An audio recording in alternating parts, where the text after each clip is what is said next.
All right, Ms. Montgomery and Mr. Riedler. Activate your audios, please. Both of you raise your right hands. Do you swear the testimony in this case will be the truth, whole truth, and nothing but the truth? I swear. Swear. All right, Ms. Montgomery, how do you know Mr. Riedler? Mr. Riedler was a former neighbor of mine. We used to share a wall in a duplex. Okay. All right. I have read the material that you've filed, so just go ahead and summarize for the record the basis of your request for a protection order, please. Yes. Mr. Riedler has been our neighbor for a long time. He was evicted back in 2020. He has a long history of mental illness, which we're very sympathetic for. But this time around, he has suddenly come back into the picture, starting to drive by our house very frequently at all hours of the day or night. And then we were made aware of some threatening text messages he sent to another neighbor and friend of ours, who is the next person on the docket, I believe, for this case. We both have a very similar case. He threatened not only my husband, but myself and our children, and is talking about finding good places for them. We're not really 100% sure what he exactly is thinking, but you can see in the evidence that I provided that some of his statements are a little off kilter, and we're very alarmed and concerned for the safety of ourselves as well as our children, based on the fact that he's been driving by quite frequently, sending these text messages, posting things on Facebook, threatening things on Facebook, and then driving by our house. I also did provide an email from a teacher at one of my children's schools saying that he was spotted on school grounds at the end of January and asked to leave. And we found this out after we had submitted the temporary protection order to the school, along with a picture of Mr. Riedler, just so they knew who to look out for, since the temporary protection order covered our children as well. And I did reach out to Mr. Riedler shortly before filing the initial petition and asked him to stop coming around, because and letting him know that his behavior was unsafe. And his response essentially was that he was going to continue to do whatever he liked, and he drove by my house again. We're just very alarmed by this escalation in events. I did provide 34 pages of prior history from 2018 to 2020 at the submission of the petition, just text messages of us trying to manage the situation when his mental health has gone into decline. We're very sympathetic with the fact that he has mental health struggles, but we cannot continue to live in constant fear of what his mental health status is like, and the threat to our children is just very, very upsetting. So. All right, thank you. Ms. Steenrud, if you'll activate your audio, please.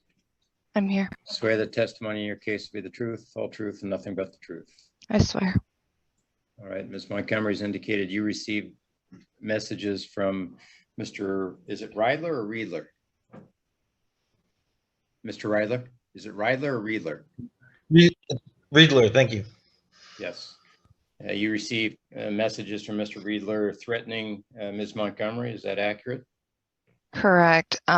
So the text messages, I received text message from Lucas earlier a couple months ago that was a pretty normal text message, that he was asking about, just some advice about a dog that died, and he was worried that there was some suspicious activity, and if I had any advice, then I advised him to contact the police if he was concerned about that. And he said yeah, and it was a pretty normal exchange. During that exchange, he let me know that my neighbor's light was really bright at night, that it was either pitch black or really bright, and it was creepy, and I advised, like, that's fine, my neighbors can do as they like. He said that's fine. And it was pretty normal. I didn't think anything of it until, and I didn't really talk to anybody about it until I received a message from Lucas's ex-wife stating that Luke was unwell again. And I knew what that meant. And that meant that it was a little bit unpredictable what was going on. She said that it escalated to the point where she put in a protection order. So I knew it was serious. And at that point, I think a couple weeks later, I received a message from Lucas about something about being poisoned, people poisoning, for like advising me to watch out for his ex-wife to poison me, to silence people. I didn't respond because I didn't have a response to that. And then I received a text message. The threatening one was on a Sunday morning. I woke up to a message sent to me at about 12:15 at night, stating that essentially said he will find a good place for my son. He talked about mourning Roxanne. Although he didn't know her name, he said he was really disappointed in me. He was sorry for my son, but he would make sure that my son went to a good place. So I took that as a direct threat. I contacted the police. The police advised me to not respond to those text messages, and they actually advised me to get a protection order right away. I held off for a little bit and ended up putting in one later. But yeah, so I guess that's the text message Roxanne was referring to. I later received text messages sending me song lyrics from songs about killing people. I took that as a direct threat and antagonistic thing. It was called Night of the Chainsaw by Insane Clown Posse, and it was sent to me on a morning, and it was directly followed by the words, make sure you take out the trash before the raid comes. I don't know what that means or what that's a reference to, but right after getting songs about, killing people in the midst of this, I'm worried. And my son is special needs and pretty vulnerable, so I'm just trying to be hyper vigilant to make sure that we just stay out of whatever's going on. Thank you. And Ms. Montgomery, did you have anything else? Yes, I just wanted to add that in the text message that Cassie referred to, where he threatened Nils and her, he mentioned all 3 children, and I have 2 children.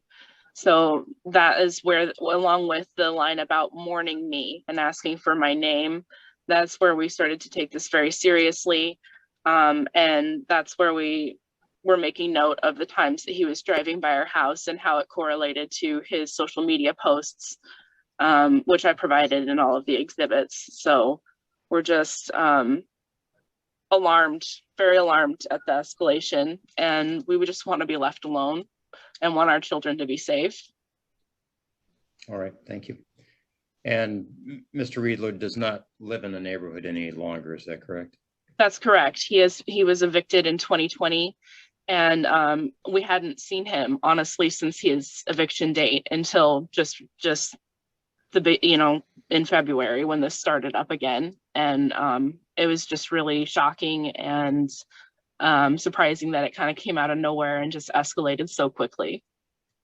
All right, thank you. Mr. Riedler, go ahead. I don't know. They're conflating, like my car and my phone were stolen yesterday, so I don't have any of the records in front of me, so this is all from memory. But I sent the one text message to Cassie where I had just felt like she had been involved with like ecstasy and other drugs, and things had I felt like things had just like started spiraling, and I was trying to be comforting to let her know that if she was arrested or something, that I would I would call people like Stephanie Lane or help like keep tabs on the system to make sure that if Nils got placed in a home, it was like a good one and not an abusive one, because I know that plus I worked for an agency where I helped take care of autistic men, and so I was going to contact them, and so that was the thought process behind that. It was not in any way a threat. I was just trying to let her know that even if she was in a bad place, like I had some contacts that I knew, and I would go out of my way to try and make sure that no matter what happened, that Nils would be put in a place where or Nils would end up in a place where it would be the best possible situation under the circumstances. So all the stuff they said, like they're really like bending the boundaries with this one text message, like saying things that, and then like some of these text messages I don't even remember them like sending or anything, and I think they're like conflating things I posted on Facebook that they're taking like I posted it at them when I didn't. It was just like a public post on my public Facebook that like didn't mention them in any way, shape, or form. Wasn't like I didn't tag them. I didn't nothing. Also, how do they know I was driving around the neighborhood all hours, day and night? Like, were they just sitting in front of their window, like staring at the window, like watching for me to drive by? Like, how do they know how much I was driving by? Because I didn't. I suffered a lot of abuse at the hands of Sophia Rickner and Mandy Himmel when I lived in the house that's right next to Cassie's, and it drove me to the point where I was starting to have a psychotic break, and that's when the whole incident happened in 2020, and basically I just I tried to let everybody know that I was in a lot of trouble, but sometimes I can't say things that I need to say. Outside of the proper environment, and so I did the best I could, and then I tried to remove myself from the situation, and then I got a phone call from CPS regarding my daughter. When they say like things started up again, like this is what happened. Like I got a phone call from CPS about my daughter, that her mom was under investigation for negligence, and that she had been put into a hospital for self-harm. And I started having flashbacks to some of the major abuses that I had suffered, and driving around the neighborhood was something that helped me like put into context what had happened. It helped me deal with the kind of the PTSD that came with it. It wasn't meant in any way to be threatening against anyone. It was just sort of a way for me to help like deal with some of the mental and psychological scars that I had dealt with. And lastly, I think some of those Facebook posts that they're referring to were private. Like, I'm pretty sure that some of those things that they said that I said on Facebook were stuff that I made private, since I just used my Facebook as kind of a like a diary. I would just make some of the entries private so that I was the only one that could see them. So I don't know even why they're bringing any of that up. Like, this all seems very, very strange to me. All right, so you indicate you have been driving by, but you say you're doing it for your own purposes so that you can deal with some past trauma. Am I accurate in understanding that? Yes, Your Honor. And nobody told me they didn't want me to do it. Like, it was never a conversation. So now that I know that it's making them uncomfortable, I'm more than willing. I haven't done it since I got served, and I will continue to not do it if it's making them uncomfortable. That's fine. All right. Well, I mean, it clearly is because they both have filed protection order requests and they're here in court today. So it clearly is making them uncomfortable. I assume you can acknowledge in hindsight, looking at comments, that you could take care and make sure their children end up in good places. Could be perceived as a threat.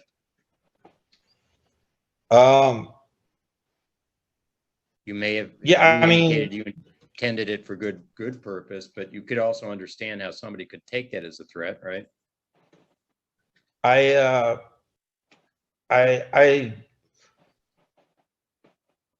mean, I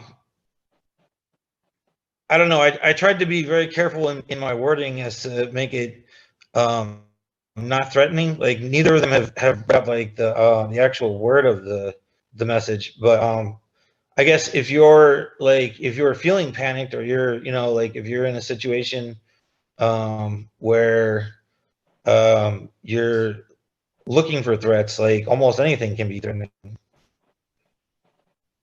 right, fair enough. Thank you.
With the birds I share this lonely view. Want to With mute birds I yourself while you're singing there, Mr. share Riedler? Oh, Please. Thank you.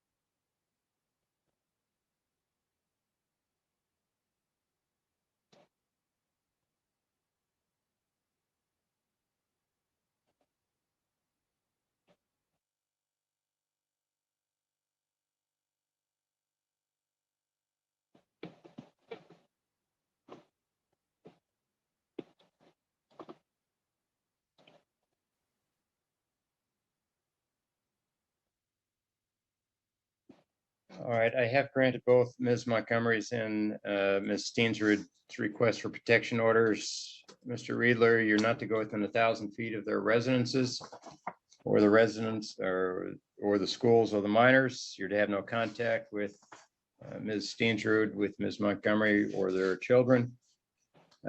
For the two of you, this order will be in effect for 1 year from today's date. If you want it renewed, you'll have to come back to court and ask for it to be renewed. Since Mr. Riedler appeared today, there is no need for official service.